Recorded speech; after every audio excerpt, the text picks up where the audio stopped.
নমস্কার বন্ধুরা, আমি সোনালি।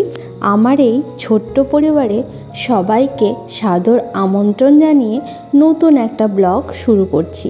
তো সকালবেলা এইরকম দৃশ্য যখন বাড়ির পাশে থাকে দেখে মনটা কিন্তু ভরে যায়, তাই না?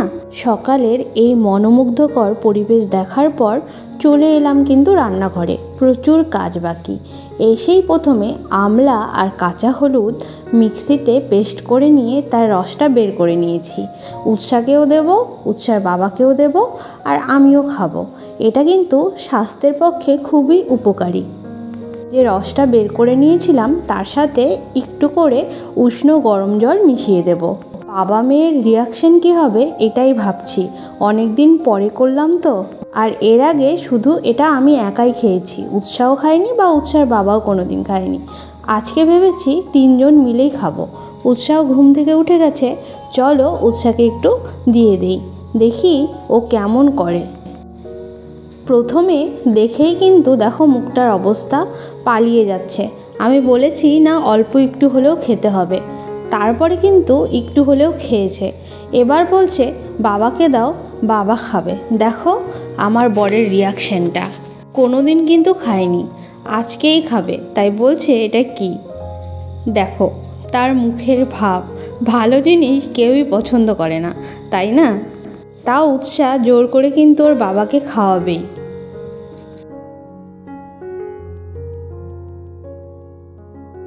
এরপরে রান্নাঘরে এসে কফি বসিয়ে দিয়েছি, আর একদিকে বসিয়েছি ভাত। ভাত বসাতেই হবে, কারণ স্কুলে যেতে হবে।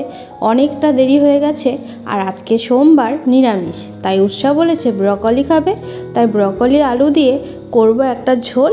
আর উৎসার আজকে ম্যাথ পরীক্ষা, তাই উৎসাকে ম্যাথ প্র্যাকটিস করতে বসিয়ে দিয়েছি। আর বর যেহেতু 2 জায়গায় পড়িয়ে তবে বাড়িতে আসবে, তাই ওকে সকালে টিফিনে দিয়ে দিচ্ছি আলু সেদ্ধ, বেগুন ভাজা আর ভাত।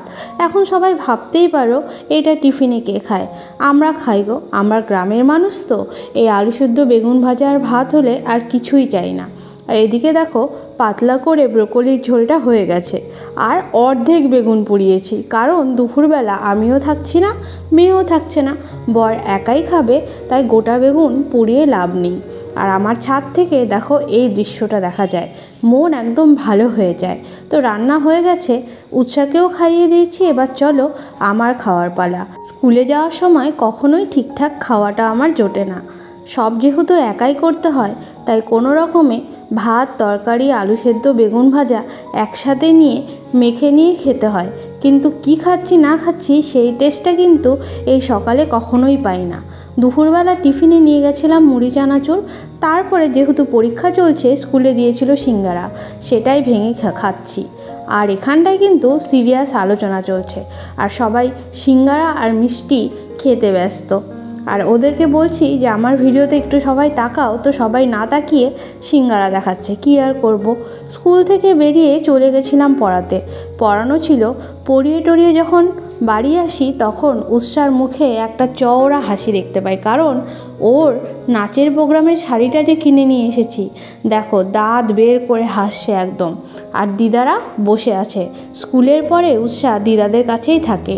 বাড়িতে এসে করেছিলাম খেজুরের গুড়ের পায়েস। আর উৎসাহ বলেছে যেহেতু ওর পরীক্ষা শেষ, তাই ওকে স্পেশাল খাবার দিতে হবে।